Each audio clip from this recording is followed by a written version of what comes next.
첫 번째 모닝픽은 990원 소금빵입니다. 혹시 두 분 빵 자주 즐겨 드시는 편이세요? 아유, 빵 좋아하죠. 너무 좋아하죠. 빵돌이 빵순이. 네. 요즘에 이제 빵 사려고 베이커리 가면 빵값 꽤 올랐네 이런 생각 맞아요, 맞아요. 네, 많이 하실 것 같아요. 굉장히 비싸요. 뭐 베이커리 카페 같은 데 가면 뭐 제가 느끼기에 빵 한 두 개랑 음료 이렇게 하면 거의 밥값만큼 나오는 아까보다 데도 더 나올 때도 있어요. 맞아요. 네. 굉장히 많더라고요. 근데 방금 말씀하신 게 소금빵 하나에 990원. 야, 이거 정말 솔깃합니다. 네. 자세히 좀 전해 주시죠. 네. 세상에 맛있는 빵은 참 많지만 가격이 점점 비싸지고 있죠. 그래서 요즘에 그 물가 상승을 뜻하는 인플레이션과 빵을 합친 빵플레이션이라는 신조어까지 등장할 정도입니다. 자, 이런 가운데 990원짜리 소금빵이 등장하면서 베이커리 업계가 술렁이고 있습니다. 지난해 30일 한 유명 경제 너튜버가 요즘 빵값이 너무 비싸다면서 이 초저가빵을 파는 팝업 스토어를 열었는데요.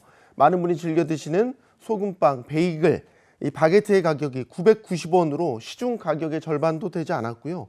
이외에도 뭐 식빵이나 치아바타, 복숭아 케이크 같은 총 35개의 베이커리 제품의 가격을 시중보다 저렴하게 판매했습니다. 최대 60에서 70%까지 싸게 판매를 해서 화제가 됐죠. 대체 어떻게 이런 가격의 빵을 만들 수 있었을까 싶으실 텐데 해당 너튜버는 이 저렴한 빵을 만들기 위해서요. 유제품이나 달걀 같은 이 고가의 원재료는 최소화했고요. 또 산지 직송으로 원가를 낮추고 인건비를 줄이기 위해서는 빵 모양을 단순화하는 전략을 썼다고 합니다. 이게 빵 가격이 워낙에 저렴하다 보니까 인기가 대단했겠는데요. 네, 팝업 스토어 오픈하자마자 아주 폭발적인 인기를 끌었습니다. 빵 판매가 시작된 지 3시간 만에 예약 대기 번호가 700번대일 정도로 많은 분이 방문했고요. 이렇게 몰려드는 사람들로 인해서 구매할 수 있는 1인당 빵 개수는 3개로 제한됐다고 해요. 해당 팝업 스토어 오픈 소식에 소비자들은 빵값이 너무 올라서 부담스러웠는데 속이 다 시원하다라는 반응도 있었고요. 소비자 입장에서는 싼 게 무조건 좋은 거다.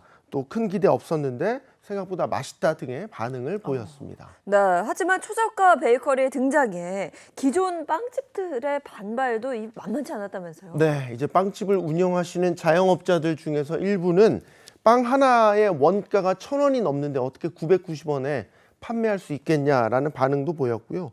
덕분에 우리가 폭리를 취하는 사람처럼 보인다면서 실질적인 피해를 호소하는 분들도 있었습니다. 사실 우리나라의 빵값이 비싼 이유는 이 빵을 만드는 데 들어가는 식재료뿐만 아니라 그 외에도 고려할 점들이 참 많기 때문인데요. 일단 재료 대부분이 수입이라서 환율 같은 데 좀 취약해서 비싸기도 하고요. 임대료나 인건비 또 복잡한 유통 구조까지 고려하면 이렇게 저렴한 가격으로 판매하는 건 불가능하다는 게 기존 빵집들의 입장입니다. 또 일시적인 팝업 스토어 운영과 또 이렇게 고정 점포 운영을 단순 비교할 수 없다는 지적도 나오고 있습니다. 이렇게 논란이 일자 해당 너튜버는 싼 빵을 만들면 좋아할 줄 알았는데 그게 아니었다. 죄송하다며 사과의 뜻을 표명했고요. 자영업자를 비난한 적은 한 번도 없었다고 해명하면서 빵값의 구조적인 문제에 대해서 이야기하려던 것인데 다른 방향으로 해석돼서 안타깝다라는 말도 덧붙였습니다. 네, 해당 베이커리의 팝스토어는 그냥 그 단기간 운영이 되는 거지만 기획성이죠. 네. 그동안 빵값 비싸다 이런 빵값 논란이 있었는데 어떤 그 총량은 자극제 역할을 한번 해줬구나 이런 생각이 들기도 하고요. 예, 또 다음 픽 전해주시죠. 네, 두 번째 모닝픽은 24시간 상담 가능입니다. 네, 뭐에 대해서 24시간 상담이 가능해진 건지 궁금한데요. 네, 오늘 17일부터 이제 24시간 연중 무휴로 보이스피싱 피해 상담을 할 수 있게 됐습니다. 경찰에 따르면 올해 1월부터 7월까지 발생한 보이스피싱 약 14,000건이고요. 피해액은 7천억 원을 훌쩍 넘어섰습니다. 작년 같은 기간과 비교하면 피해액은 2배 가까이 늘어난 거라고 하는군요. 이렇게 시간이 지날수록 진화하는 보이스피싱 범죄로 피해 규모가 크게 늘자 정부는 이를 막기 위해 보이스피싱 통합 대응단을 출범했습니다. 보이스피싱 통합 대응단 이게 출범되면서 어떻게 달라지는 겁니까? 네, 이번에 마련된 종합 대책을 보면요. 보이스피싱을 예방하고 또 발생한 범죄에 대해서는 신속하게 대응해서 강력하게 처벌한다는 게 골자입니다. 범죄 분석 인력 50명과 또 피해 상담 인력 25명 등 137명이 상주하면서 365일 24시간 체제로 운영될 예정인데요. 이는 기존 통합신고 대응센터 인력 규모의 3배에 달하는 규모입니다. 신고대응센터가 24시간 제보를 접수하게 되면요, 분석수사팀에서 전국 사건 데이터를 통합 분석해서 신종수법이나 범행수단을 실시간으로 전국 경찰에 전파하는 등 상담, 분석, 차단, 수사까지 연계하는 실시간 대응 체계를 마련해서 보이스피싱 범죄에 이용된 전화번호는 10분 이내에 긴급 차단하겠다는 구상입니다.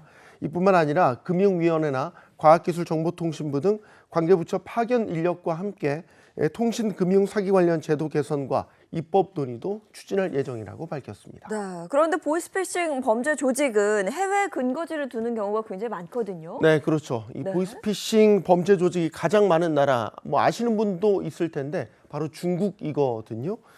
이 경찰은 중국과 또 신생 보이스피싱 조직 거점으로 부상하고 있는 동남아시아 지역 국가들과 공조 체계도 강화하기로 했습니다. 경찰 관계자는 해외 경찰과 수사 상황을 공유해서 현지 거점을 직접 타격하고요, 범죄자 송환이나 범죄 수익 몰수 등에 대한 협력 강화도 다각적으로 검토하고 있다고 밝혔습니다. 또 광주경찰청과 중국 후난성 공안청이 2008년 업무 협약을 맺고 20년 가까이 맺어온 국제 치안 협력 모델을 확장할 방침이라고 밝히기도 했습니다.